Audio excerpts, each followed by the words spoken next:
গুম খুনের হোতা আইজিপি বেনজির দুবাইয়ে গ্রেফতার। মাইল ফলক বললেন স্বরাষ্ট্রমন্ত্রী, দেশে আনতে চায় দুদক। সংসদের স্বরাষ্ট্রমন্ত্রী ডাক্তার তাহের বাকযুদ্ধ, নারী সদস্যদের নিয়ে মন্তব্যে বিতর্কে এমপি মনিরুল হক। গ্রাহকদের বিক্ষোভের মুখে ভেঙে দেয়া হলো ইসলামী ব্যাংকের পরিচালনা পরিষদ।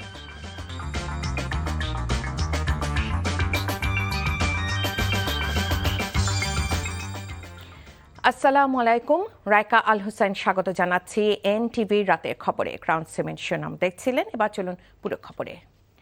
দুর্দণ্ড প্রতাপশালী পুলিশ কর্তা বেনজির আহমেদ র্যাবের মহাপরিচালক থেকে পুলিশের মহাপরিদর্শক, আইন শৃঙ্খলা বাহিনীর শীর্ষ পদে থেকে হাসিনার ফ্যাসিস্ট সরকারের অন্যতম প্রধান হোতায় পরিণত হয়েছিলেন তিনি। বিরোধী আন্দোলন মোকাবেলায় গুম খুন সহ নিষ্ঠুর সব উপায় ব্যবহার করেছেন বেনজির। পাশাপাশি সরকার প্রধানের আস্থা অর্জনের মাধ্যমে দুর্নীতি, জমি দখল আর অর্থ পাচারে কুখ্যাতি জোটে তার। ধরাকে সরা জ্ঞান করা এই কর্মকর্তার উত্থান, বিতর্ক এবং পতনের গল্প জানাচ্ছেন আবির আহমেদ। একসময় পুলিশের পোশাকে ছিলেন রাষ্ট্র ক্ষমতার সবচেয়ে প্রভাবশালী ব্যক্তি। ডিএমপি কমিশনার, ডিজি র্যাব এবং সবশেষ পুলিশের মহাপরিদর্শক সব পদে তিনি অধিষ্ঠিত হন ফ্যাসিবাদী সরকারের বিশ্বস্ত পাহারাদার হিসেবে। ভোটবিহীন নির্বাচনে ফ্যাসিস্ট হাসিনার সরকারকে দীর্ঘায়িত করতে তিনি ছিলেন সবচেয়ে বেশি তৎপর। পুরস্কার হিসেবে বেনজিরের সব আবদার পূরণ করে সে সময়ের সরকার। শেখ হাসিনা সরকারের পুরো সময় জুড়েই গুরুত্বপূর্ণ আইন শৃঙ্খলা বাহিনীর দায়িত্বে ছিলেন বেনজির আহমেদ। মহাপরিচালক হিসেবে তার সময়ে আন্তর্জাতিক অঙ্গনে নিষেধাজ্ঞার মুখে পড়ে র্যাব। রাষ্ট্রের নিরাপত্তার নামে ভিন্নমত দমন এবং রাজনৈতিক প্রতিপক্ষকে চাপে রাখতে হত্যা এবং গুমকে বেছে নেন মোক্ষম অস্ত্র হিসেবে। আইন শৃঙ্খলা বাহিনীকে ব্যবহার করেন ইচ্ছে মতো, বিশেষ করে বিরোধী রাজনৈতিক আন্দোলন দমন, বিতর্কিত নির্বাচনের আগে ও পরে বিরোধী নেতাকর্মীদের বিরুদ্ধে অভিযান এবং সমালোচকদের কণ্ঠরোধের ঘটনাগুলোতে বারবার সামনে এসেছে বেনজির আহমেদের নাম। 2024 সালে সামনে আসে তার এবং তার পরিবারের সদস্যদের নামে বিপুল পরিমাণ সম্পদের তথ্য। এরপর শুরু হয় দুদকের তদন্ত। একের পর এক ব্যাংক হিসাব জব্দ, জমি, ফ্ল্যাট, রিসোর্ট এবং ব্যবসায়িক সম্পত্তি ক্রয়ের নির্দেশ আসে আদালত থেকে। দুদকের অভিযোগ, সরকারি চাকরির বেতনের সঙ্গে সামঞ্জস্যহীন বিপুল সম্পদ গড়ে তুলেছেন তিনি। তদন্তে অবৈধ সম্পদ অর্জন, সম্পদের তথ্য গোপন এবং অর্থ পাচারের অভিযোগ আনা হয় তার বিরুদ্ধে। আদালতে জমা দেওয়া অভিযোগপত্রে বলা হয়, পরিচিত আয়ের উৎসের বাইরে বিপুল সম্পদের সন্ধান পাওয়া গেছে। এদিকে বেনজির আহমেদকে দেশে ফেরাতে সরকারের সাথে সমন্বয় করে কাজ করবে দুর্নীতি দমন কমিশন, দুদক। প্রক্রিয়াটা ইন্টারপোলের মাধ্যমে আমরা যেহেতু চিঠি পাঠিয়েছিলাম, ইন্টারপোল গ্রেপ্তার করেছে। বাংলাদেশ সরকার শীঘ্রই তারে নিয়ে আসবেন, বাংলাদেশ সরকার উদ্যোগ নেবেন, তার প্রেক্ষিতে দুদক তারপর পাবে। দুদক জানায়, বেনজিরের বিরুদ্ধে দুর্নীতির অভিযোগে 6টি মামলা করে দুদক, যার মধ্যে পাসপোর্ট জালিয়াতির মামলায় গত বছর ইন্টারপোলের রেড নোটিশের প্রেক্ষিতে সাবেক এই আইজিপিকে গ্রেফতার করা হয়। দুদকের ইতিহাসে রেড অ্যালার্টের মাধ্যমে কোনো আসামি গ্রেফতারের ঘটনা এটি প্রথম। আবির আহমেদ, এনটিভি নিউজ, ঢাকা। সংসদে শিবিরের এক নেতাকে নিয়ে 300 বিধিতে দেয়া বক্তব্য ঘিরে তুমুল হট্টগোল ও বাকবিতণ্ডা হয়েছে বিরোধী দলীয় উপনেতা ও স্বরাষ্ট্রমন্ত্রীর মধ্যে। এছাড়া জামায়াতে ইসলামী নারী এমপিদের পোশাক নিয়ে মন্তব্য করে তীব্র সমালোচনার মুখে পড়েছেন কুমিল্লা 6 আসনের সরকার দলীয় সদস্য মনিরুল হক। নিয়ামুল আজিজ সাদেকের আরেকটি রিপোর্ট।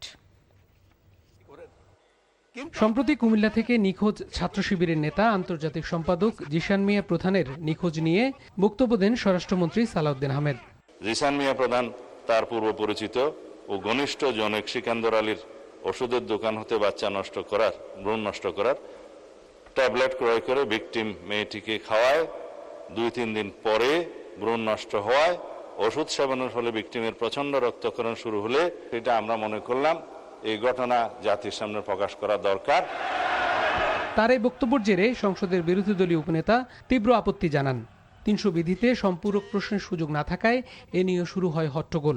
পরে এ নিয়ে বক্তব্য দিয়ে উপনেতা বলেন, অনিষ্পন্ন কোনো বিষয়ে সংসদে উপস্থাপনের ঘটনা নজিরবিহীন। এটাই বোধহয় বাংলাদেশের পার্লামেন্টের ইতিহাসে এই প্রথম বলেই আমি মনে করি, এবং এটা মনে হচ্ছে আমার কাছে যে মাননীয় স্বরাষ্ট্রমন্ত্রী একটি দলকে কন্ডেম করার জন্য ইন্টেনশনালি এটা এখানে প্রেস করেছে। ঘটনাটা যেটা হয়েছে, আমি এখন জানতে চাচ্ছি যে জিশান এখন কোথায় আছে। পরিস্থিতি নিয়ন্ত্রণে আনতে ডেপুটি স্পিকার কায়সার কামাল সংসদে রুল দেন। পরে কুমিল্লার সংসদ সদস্য মনিরুল হকের জামায়াতে ইসলামের নারী এমপিদের পোশাক নিয়ে নেতিবাচক বক্তব্য নিয়ে আবারও উত্তপ্ত হয় সংসদ। সবাই মেধাবী, দুইজনের বক্তৃতা শুনছি, আগামী দিনে কিছু করতে পারবে, ভবিষ্যৎ আছে, লেখাপড়া জানা, কিন্তু বুঝলাম না তো কারা আপনারা ভিতরে কে? আপনারা এদিকে দেখতে পারেন, আমরা এদিকে দেখলে কি আছে এটা বুঝবো না, এটা ঠিক না। মাননীয় সদস্য প্লিজ পার্সোনাল ফ্রিডম নিয়ে কথা বলা উচিত না, ঠিক না। সংসদীয় রীতিনীতি এবং আমাদের সাংবিধানিক অধিকার সকল কিছু সীমাকে অতিক্রম করে গিয়েছে।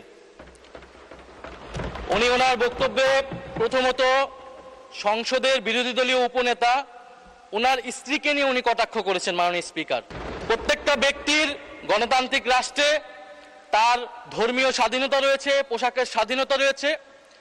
উনি একজন সংসদ সদস্য হিসেবে সেই স্বাধীনতাকে লঙ্ঘন করে এই ধরনের হীন বক্তব্য দিয়েছেন, ওনার হীন মানসিকতার পরিচয় পেয়েছে। রোববার বিকেলে 2025-26 অর্থ বছরের সম্পূরক বাজেটের উপর সাধারণ আলোচনা শুরু হয়। Niamul Aziz Sadek, NTV news, Dhaka. হযরত শাহজালাল আন্তর্জাতিক বিমানবন্দর থেকে জয়দেবপুর পর্যন্ত বিস্তৃত বিআরটি প্রকল্পের অগ্রগতি, বাস্তবায়ন প্রক্রিয়া এবং সম্ভাব্য সুফল প্রধানমন্ত্রীকে অবহিত করা হয়েছে।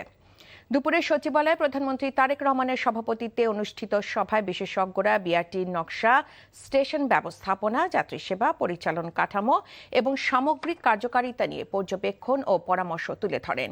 সভায় সড়ক পরিবহন ও সেতুমন্ত্রী শেখ রবিউল আলম, সড়ক পরিবহন প্রতিমন্ত্রী হাবিবুর রশিদ হাবিব, বুয়েটের অধ্যাপক ও সড়ক পরিবহন বিশেষজ্ঞ মোহাম্মদ শামসুল হক উপস্থিত ছিলেন।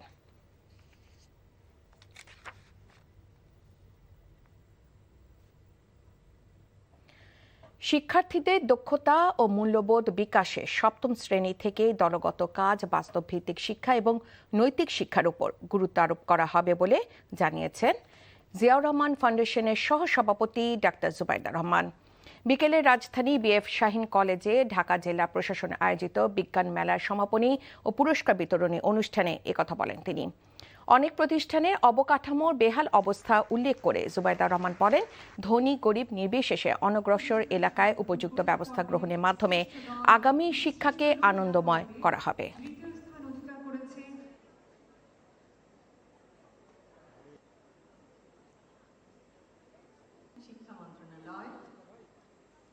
ধনী দরিদ্র নির্বিশেষে শিক্ষার অধিকার রাখে।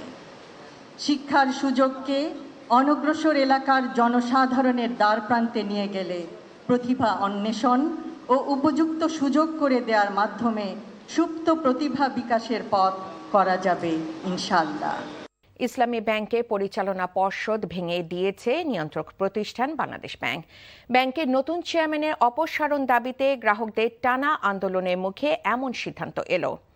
আজ বাংলাদেশ ব্যাংকের এক বিজ্ঞপ্তিতে জানানো হয়, ব্যাংক কোম্পানি আইন 1991-এর 45 ধারায় ও 47-এর 3 উপধারায় অর্পিত ক্ষমতা বলে এবং আমানতকারীদের স্বার্থে বাংলাদেশ ব্যাংক আজ ইসলামী ব্যাংক বাংলাদেশ পিএলসি পরিচালনা পর্ষদের চেয়ারম্যান সহ সকল পরিচালকের নিয়োগ বাতিল করেছে। একই সঙ্গে বাংলাদেশ ব্যাংকের নির্বাহী পরিচালক মোহাম্মদ জহির হোসেন পর্ষদের যাবতীয় ক্ষমতা ও দায়িত্ব দেয়া হয়েছে।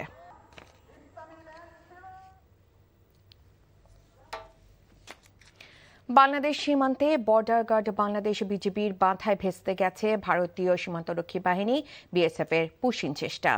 সকালে চুয়াডাঙ্গা জয়নগর সীমান্ত দিয়ে 11 জনকে বাংলাদেশে পুশিনের চেষ্টা করে বিএসএফ। বিজিবি ও স্থানীয়দের তৎপরতায় সেই চেষ্টা ব্যর্থ হয়। পরে তাদেরকে সীমান্ত থেকে সরিয়ে নিয়ে যায় বিএসএফ। 9 জনকে পুশিন চেষ্টা ব্যর্থ হয়েছে কুড়িগ্রামে, রৌমারী উপজেলা, গয়টাপাড়া এবং বড়াইবাড়ি ভন্দুরচর সীমান্তেও। এদিকে সীমান্তে পুশিন রোধে নজরদারি ও টহল কার্যক্রম জোরদার করেছে বিজিবি। ব্রাহ্মণবাড়িয়ার সীমান্ত দিয়ে মাদক পাচার, চোরাচালান এবং সম্ভাব্য পুশিন প্রতিরোধে সতর্ক অবস্থানে রয়েছে বিজিবি সদস্যরা।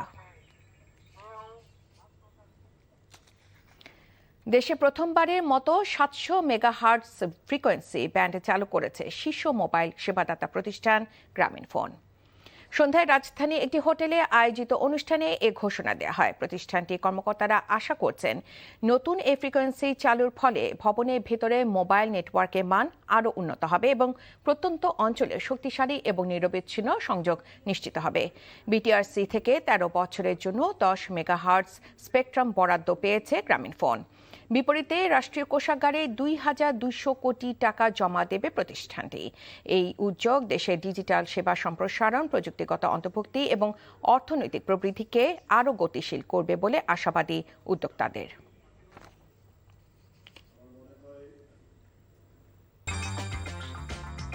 এই ছিল রাতের খবরে। এই খবরের ভিডিও সহ আপডেট জানতে ভিজিট করুন এনটিভি অনলাইন www.ntvbd.com।